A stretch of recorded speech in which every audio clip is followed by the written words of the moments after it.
Hey everyone, welcome to Locked On Lakers for Friday. Brian Kamenetsky, Andy Kamenetsky. The Lakers are in Atlanta tonight, but will LeBron James be on the floor? That's next.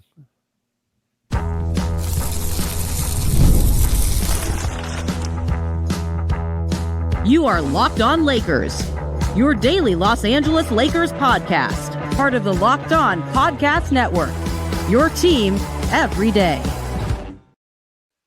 Thanks to everybody for making Locked On Lakers your first listen of every day, Monday through Friday. No matter how or where you get your podcasts, this one's always going to be free and never, ever, ever behind a paywall. Locked On Lakers on YouTube is where you can go hang out with over 26,000 subscribers to the channel, Andy, all of whom are wondering when things are just going to start getting a little better for the Lakers, because I don't know about you, Andy. It seems to me that they've hit a bit of a rough patch.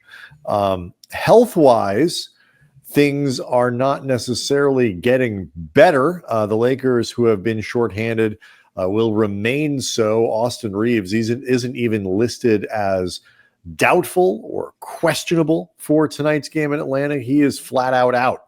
They're not even bothering with the charade. New to the injury list, though, however, is LeBron James, who is there now with a foot and ankle thing. It is not brand new in the sense that we've heard LeBron talk about, his feet. We've seen him twist his ankles and tie his shoes real tight before, but popping up on the injury list, sort of being downgraded from not on the injury list to all of a sudden questionable, it got me thinking. Oh, it's interesting. I mean, last year we grew used to LeBron just as kind of a preemptive measure being put on the injury report regardless. I think in a lot of ways just so there was plausible deniability in case you had to pull LeBron from some nationally televised game, right? And you didn't want the league on your ass about LeBron not playing in that game. This season, though, LeBron has typically not been on the injury report at all. Like I've been scrolling backwards through the Lakers media relations department Twitter feed, which people like us are on, and I've gone all the way back to like early November, and I have not seen LeBron on this list. So at the very least, I don't know how much this has been a thing for LeBron that he didn't bother even putting his availability up in question for, or if this is something recently flaring up. I imagine we will start getting more information about it in the coming days, whether LeBron plays tonight or in between tonight and Sunday's game, whatever. But either way, this does not feel like, or it certainly isn't, an extension of what we saw last year where LeBron on the injury report kind of meant nothing. Right. Look, we've spent, despite what people seem to be saying on I've seen a few comments, and I'm wondering just how close people are listening in their frustration to the show. Like, you guys need to talk about LeBron. The elephant in the room is LeBron. I mean, I think we've noted LeBron is not playing well. Here's what you need to do. Go back to like 3 shows ago when everyone kept telling us, shut the F up about LeBron. Stop blaming everything on LeBron. Why don't you talk about the other guys? Yeah. We've gotten plenty of, you guys are obsessed with LeBron. Why are you blaming everything on LeBron? Well, I would like to just point out, like, and we'll get back to it. It is a 3-segment show. We can't make it any longer. We're not allowed. And we can't say everything every day. No, there's certain things that we just won't. But that just because we didn't say it in that episode doesn't mean we haven't before or won't tomorrow. And so just calm down. Okay. And keep it. The following things we are aware of: Dalton Connect is in a slump. LeBron isn't playing well. The Lakers need more from Rob Pelinka. Look, we're aware of a lot of things. This notion, and it came up the other day, where JJ Redick was asked about this idea that LeBron would play all 82. And regardless of whether or not you think his current slump is father time catching up, whether it is, slow erosion made, that's really just been exacerbated by the number of games that they've had to play over the last, 7 or 8 days. And I think there's a little bit of both. Like, it's, LeBron doesn't have to fall off a cliff for there to be certain concessions that maybe, okay, you know what? When you hit these stretches where you get lots and lots of games at once, you got to treat LeBron differently than you did 2 or 3 or 4 years ago. Like maybe, and I think that is a reasonable thing to be like, I'm not willing to go to LeBron is, we are at the beginning of washed king, but I am willing to say, certain things like LeBron says he can play all 82, not practical. And so when you get to a moment like this, we've been watching a decline with LeBron for the last 3 or 4 years. It hasn't been falling off a cliff, but anybody who claims that this season is the first where LeBron has not looked consistently like the best player in the league, I don't know what to tell you, but you're not right. But fall off is relative. Fall off is still, last year. And I know you and I maybe differ a little bit in how effective he was. We differ a lot. There's space. I think more people would agree with me than you, but the effect, the net effect with LeBron on the floor was very good as well. I think the net effect with LeBron was, for the most part, good. I think, though, that there is space in between a net effect being good and playing at the level that people were often saying LeBron was playing at consistently. There is a difference, especially when you take into account the defensive lapses that were clearly hurting the team on a game-by-game basis. And this has been part of that decline. And so when you he's not still good. Again, there's a lot of space in between best player in the league and totally effing washed. There's a lot. Right. But and I'm putting him in that sort of somewhere, generally speaking, in the top 10, which is, maybe not, that's pretty effing good. Sure.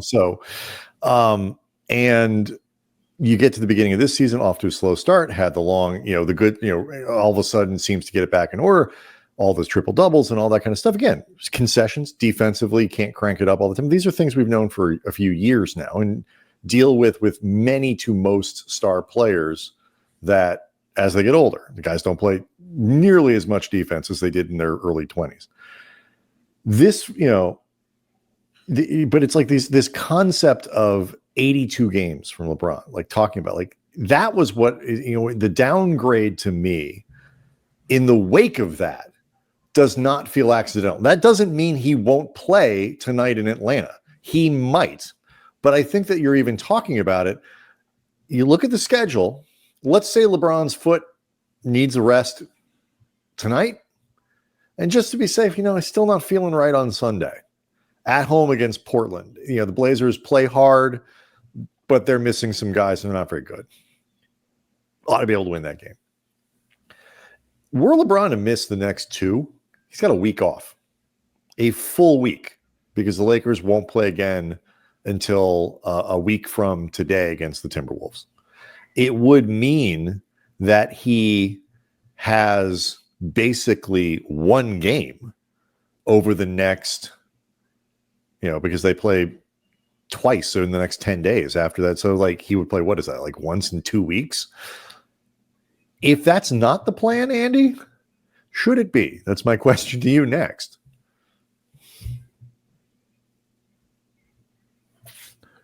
Locked On Lakers is brought to you by Robinhood. With Robinhood Gold, you don't need a silver spoon to eat up the financial favors of the 1%. Robinhood Gold allows others to get the rates and perks usually reserved for the high society. Now, the resourceful individual with Robinhood Gold can earn the very liberal rate of 4.25% APY on uninvested cash and be rewarded with a handsome 3% retirement boost on IRA account contributions. Robinhood Gold provides the privileges of a high net worth for any net worth. These generous benefits are now available for only $5 a month. The new gold standard is here with Robinhood Gold. Sign up at Robinhood.com/gold. Sign up at Robinhood.com/gold. Terms apply. For product-specific disclosures, visit Robinhood.com/gold. Investment involves risks. Rates may apply. Gold membership is offered by Robinhood Gold, LLC.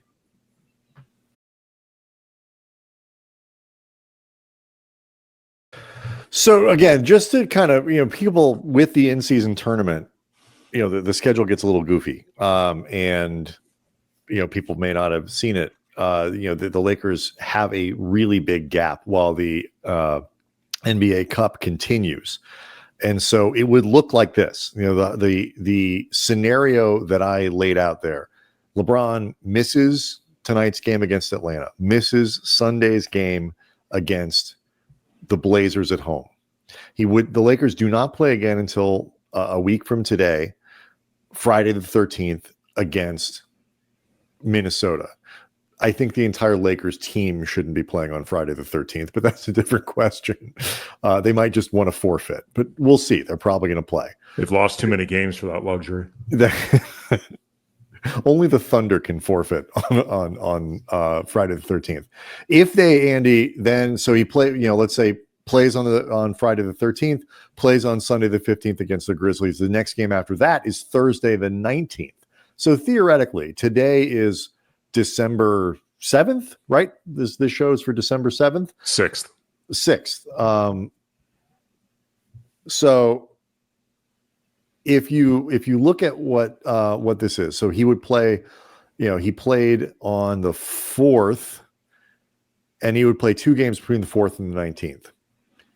If that isn't the plan, I think it should be.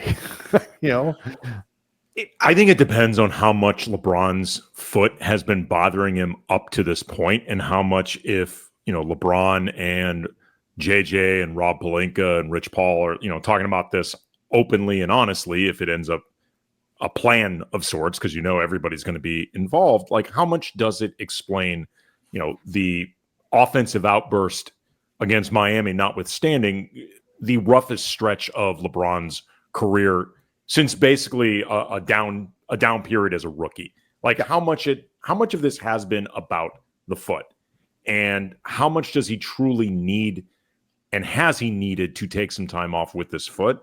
Because the Lakers need to start winning games again, and at the very least they need to start playing better again. And it is possible that could be made much more difficult without LeBron. Yeah. Particularly against the Hawks, who are playing very well right now. They're on a 5-game winning streak.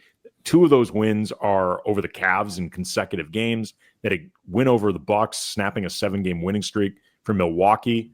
I looked up some numbers. During the 5-game winning streak, they've had an offensive rating of around 117 and defensive of around 105. Like, those are both top 5-ish type numbers. You know who the leading scorer has been over those 5 games? DeAndre Hunter. Second leading scorer, Jalen Johnson. They're both averaging, been great this year. They're both averaging 20 plus points, both 55% or higher from the field, 45% from higher or higher from deep on good volume. Third has been Trey, about 17 points, 12 assists. Fourth, Zach Richache at 13 points per game at about 43.5% from behind the arc, again on high volume. So this is going to be a tough team to play against, and the Lakers do need a win. If LeBron needs to take the time off, take it off. I would maybe be more interested in a compromise that begins Sunday against Portland, because that is really a game they should be able to win without LeBron. Flip side, though, is for the most part over the last couple weeks, unless LeBron, I guess, is physically right, and they start coming up with a way to provide a more sensible workload for LeBron while he's on the court, LeBron's usage has been really high, and the team has been worse. And considerably worse. Yeah, well, and I think a lot of these things are related. And if it's his foot, if he's injured and exhausted, if he's mostly exhausted, if he's mostly injured, whatever it is, the results are not good. And he looks to me to be both very tired and potentially, like if you told me he's got a bad foot that he's been playing on, wouldn't surprise me when you look at the lack of lift. Earlier in the week, you went into the statistics about where he's his finishing rates at the rim and things like that. Yeah. In the same way that I should have gotten into the letting people know that you can start the season with a big return on FanDuel. Show sponsored by FanDuel. New customers can place $5 bet. You get started with $150 in bonus bets if you win that first $5 bet. Visit FanDuel.com to get started. I don't really care which one it is.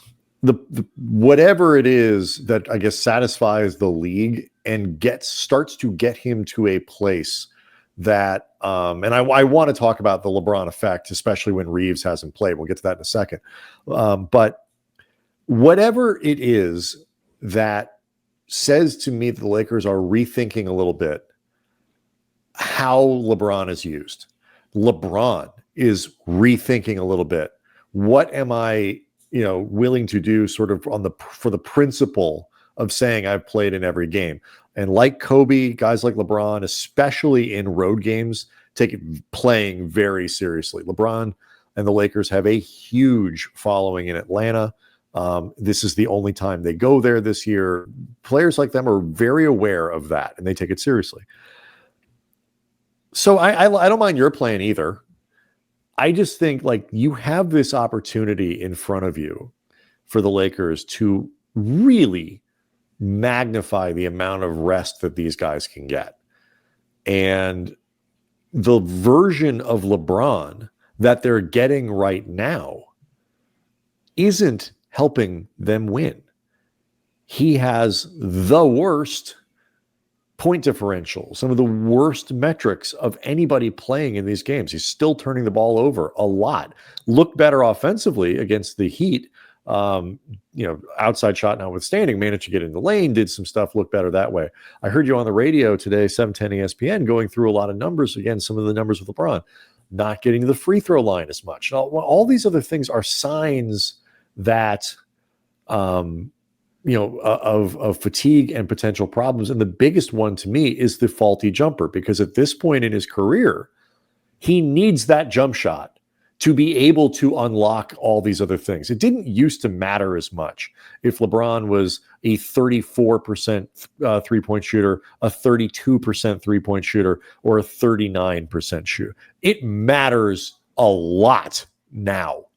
And so if he can't be, what made him so effective last year and was so impressive was because his three-point shot was so good. That needs to sustain itself. If it doesn't, and your legs, if you don't got your legs, you're not making three-pointers. I don't care who you are.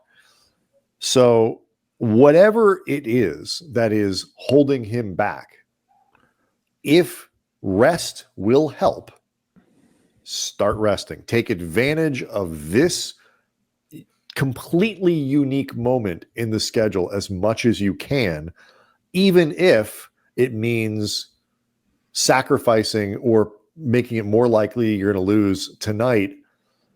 Because honestly, I don't think this version of LeBron is helping, particularly without Reeves available as well. Look, that's my basic thought there. No, look, what you're saying makes sense. I mean, there's absolutely a logic to it. And if, he's going to get a pretty big break over the next couple of weeks regardless. No, he would. You're right. But if you feel like, LeBron feels like, if everybody involved with this decision feels like, and let's be clear, we don't even know that there's a decision being made along. Yeah, he could play. He could play. We're talking about what we might do if we had a voice in this, which we don't.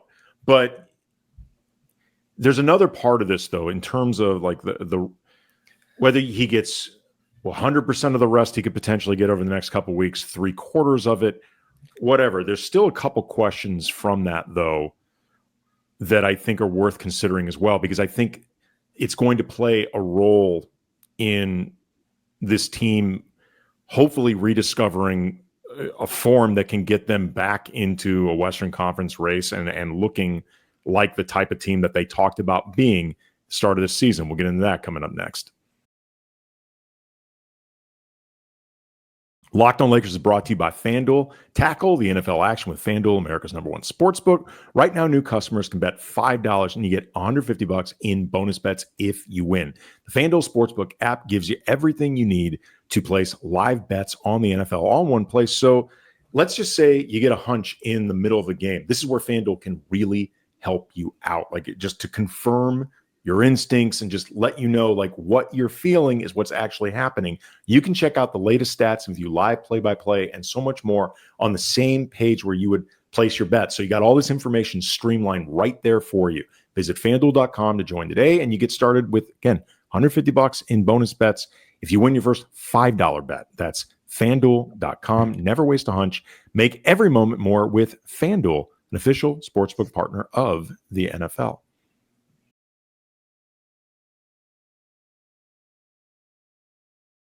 So there's two pieces of this, I think, in terms of, and these are to some degree things you can't entirely know now, and also something that is entirely up to LeBron. You're not going to know until a couple weeks from now how much this rest does or does not help LeBron. Right. Because there's a chance that could help him recharge the batteries, but you don't know how long that charge is going to last. You don't know. Old batteries do not recharge as fast, and the charge does not last as long. Right. I mean, it may provide a temporary fix, but the reality is you're still talking about a point in the season where you're left like 2/3 of it left. Mm-hmm. And an NBA season has a lot of games. It's rigorous for a reason. It's supposed to be hard. And there's only so, for lack of a better word, easy you can make this for LeBron, or easier you can make this for LeBron. Yeah. So there is an element of, while again, I understand the benefit of trying to get LeBron extra rest, and I'm not against it. I think there's only so much you can safeguard against the idea of, if there's so much wear and tear on your body, the wear and tear ain't getting less worn or torn. No, and I understand that. But what I see this is as potentially the beginning of a rethinking of how LeBron is going to be managed for the rest of the season. Sure. My idea here, the Brian plan, we'll call it. It doesn't stop after this long break. It is something where they think about, what we've got 6 games the next 10 days. We've got, whenever these stretches happen, because I do think the schedule makes it worse. Whatever the problems are, playing lots of games makes it worse. And so you have to consider that. It puts the Lakers in a difficult spot. I was going to say that this is not the way you typically want to use your second best player. Who I understand that, but a lot is built, right. But it's two separate questions. The first question is, should the Lakers be constructed this way? Did the Lakers do a good enough job mitigating this problem that they should have known was going to be there from the beginning? I'm going to say no, and I am assuming you would agree. Well, this is the thing that I have talked about ad nauseum over the last few years, and frankly have taken a lot of crap for, whether sometimes from our listeners and viewers, who I very much appreciate, 710 listeners, people on Twitter. The idea that while Rob Pelinka owns every decision that he makes, he owns every mistake that he's made, and it's his job to figure out problems, some of which are self-induced, it doesn't change the fact that building a team around LeBron at this stage of his career is much harder than I think most people talk about it or think about it. Most people, it's like, you got LeBron and AD. How hard could it be? No, it's hard. It's very hard. But you know that. If you're Rob Pelinka, you know that, and you should prepare for it, and they didn't do a very good job of that going into the year. So that is the reality that they are currently living in. And, Reeves is going to come back. Hopefully other guys don't get hurt. You'll get something a little closer, at least to the roster that they had at the beginning of the season. Maybe a little boost from Christie, Dalton Connect. I'm not sure we're going to get a chance to get into it, but at the very least has played quite well at home. We'll talk to his try to get splits home go versus look them up. road. We'll try to talk about it. They're dramatic. The show. They really dramatic. So, but that, once now you're in the situation. And so you have to manage it and it's not good, because it's like, what, we might end up having to lose a couple more games or be less competitive in a couple of games that we might otherwise need to win. But if the alternative is we minimize LeBron's, impact over all of the games, then you're worse off. And so these are concessions that you have to make. And that is a separate question then. Did they set themselves up properly, given the nature of their stars. They're two separate questions. Sure. And this, though, leads to the other piece that I was talking about in terms of questions with this plan that you had theorized about. And the part that I said is more of LeBron himself to answer. And that's the idea of, if you take these games off, are you going to then turn around and crank up your energy for the games that you play? Like, are you going to use some of that hopeful reserve energy towards a better defensive effort? And I want to make it clear, the Lakers' defensive problems are widespread, and they are not all on LeBron. And you're not talking about evolving into, like, okay, you're back now DPOY. No, I'm not talking LeBron, about that. Vintage LeBron. No, obviously that's never going to happen again. But LeBron plays too many minutes to be as big of a defensive liability as he is. Yes. I don't care about the age. It is very difficult to get the rest of the team to play that way if the biggest star on your team doesn't. Okay. Like, that's right. But I mean, but yeah, that's part of the idea, is if LeBron has more energy to do all of it, he can play better and better offensively. But he also has to have the willingness. He also has to have the willingness. I'm not talking about just the energy. I'm talking about the willingness. I mean, I don't know what to tell you. I mean, I don't know how much of LeBron's defense is, 1, 2, 3 Cancun versus, I can't do it. Like, I'm trying to measure my way through games. Well, I think part of the measurement, though, through games will also, and I mean, this is an everybody thing, but it's also, I think what I'm about to get into is very specifically a LeBron thing. Scale back some of your offense. Scale back some of what you are doing offensively. Get back. Do better. Do what you're doing on offense better. No, LeBron's needs defensively. To do less. Look, LeBron has been a minus defender from game to game. Important games, playoff games, cranks it up, whatever. But from game to game, everything is worse this year. But the biggest reason to me that the impact has been is the lack of outside shooting, the turnovers, and things like that. He is not making up the difference in elevating the group. And I think there's a lot going on here. And the way the Lakers are configured right now, you can't put combinations together that don't cause a different problem by trying to fix one. I understand why JJ Redick said, you know what, the Reeves-Russell backcourt does not work. It's, we're bleeding defensively. Although ironically, their best net ratings, including 5-man rating, all include like D'Lo. D'Lo's the one guy that should be playing, apparently. Every combination says that D'Angelo Russell's been one of their best players this year. And again, residents of D'Lo Island. And look, there's context to all of this. All of it. But the problem is when you take Russell off the floor, and we're really seeing the effect of it when Reeves isn't playing. As I think, as limited as I think Reeves is as a sort of point guard, it makes LeBron have to do a lot more stuff. And you see okay, I get it. You swap out. You want to put Cam Reddish on the floor to get some defense. Okay, but now you're having a little trouble scoring. You got to take Cam Reddish off because Dalton Connect is changing the offense. Well, now you're sacrificing defense again.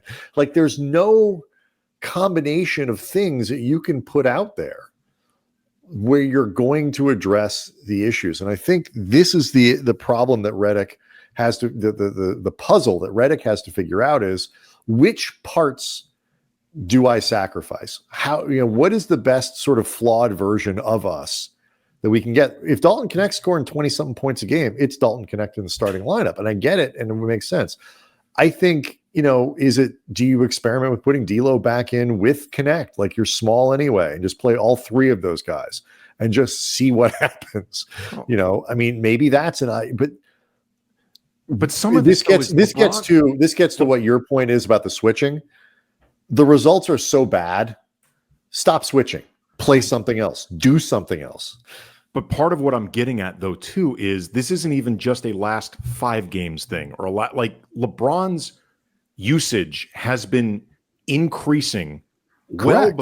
well before they started really hitting the skids. Like these last 3 games without Reeves, LeBron's usage has been at 37. D'Lo's has actually gone down during this period without Reeves, which makes no sense when you think about like his should be going up. Rui's has been like non-existent. Some of this is you need to start involving more of these guys. And when everybody's usage is either staying flat or going down, except LeBron's, that becomes a matter of he needs to scale it back.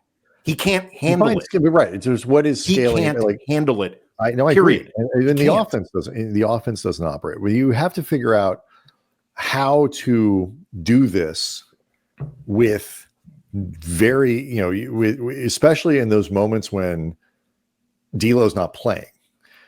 There's no secondary. Gabe Vincent, he can try it, but like, there's no secondary ball movement. There's no secondary playmaking. There's none of that on the floor, and so. Teams are making other, and I'm not excusing AD completely because I think some of this is him too. But teams are making someone else beat him. I don't think they're scared of LeBron doing it. They are really not scared of the supporting cast doing it, and they're saying, fine, we're going to blitz Anthony Davis and make them work their way out of this because we don't think they can. And thus far, they have been correct. And so part of the reason I think they need to get D'Lo back on the floor, even when Reeves is they need to restore. The best way to have LeBron do less is put more ball handlers on the floor so that he can, and figure out better ways to make Anthony Davis the focal point of the offense as he was at the beginning of the season. And you're right, there is an almost exact correlation between Anthony Davis's usage going down, LeBron's usage going up, and the team starting to slump. Those two things are related, but it's not, I think, just because LeBron just won't let go of the reins. It's because they haven't figured out how to work around AD, and that means all those guys got to play better. Like that's why they're not scared of anybody. Like the opponents are not scared of Rui and all those other people. Well, I was going to say the last note I would have actually in terms of things that I would like to see change soon is Rui needs to shoot more. Like, and he needs the ball more. If you look at splits, for example, in wins, Rui's averaging about 11 shots per game, in losses 8. And by the way, his field goal percentage is actually better in the losses. Like, I think his involvement and the volume makes them tougher to guard. Like, he gets to the line about 3 times more. He's more engaged. He's more engaged. Like, but like there's been this recent trend over the last 5-ish games where the better Rui's field goal percentage is, the fewer the shots that he's getting. And during this period where the offense is struggling, AD looks either hurt or exhausted. LeBron looks either hurt or exhausted. Reeves isn't there. Why Rui is getting the ball less? The problem is really, but you have a lot of guys. Connect's getting shots less. Because you have a lot of guys who need to be fed the ball, need to have schemes run for them. You got to they need to get back to actually doing stuff. You got to get more and actually moving. They got to move more, do more, whatever. They've become very very. They become very LeBron centric in terms and very of stagnant. Right. That's another reason why it just. But that right. It's a lot of this is circular and chicken and egg, and and both the fault of what happens when LeBron isn't LeBron, and how it exposes some of the limitations of the other guys around him. There's been times where it's almost felt to me like LeBron is trying to work his way out of the slump sort of on company time, as opposed to just run the schemes, just play.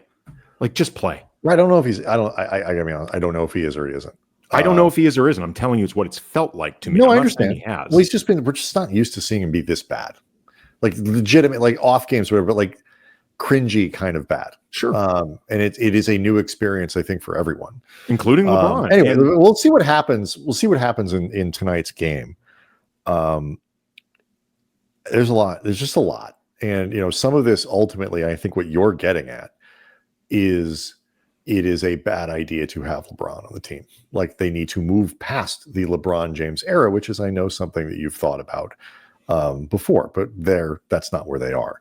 So Locked On Lakers. I mean, ultimately, in some ways, that's kind of what you're talking about. Well, like, you just, I've said this these before. problems are too problemy.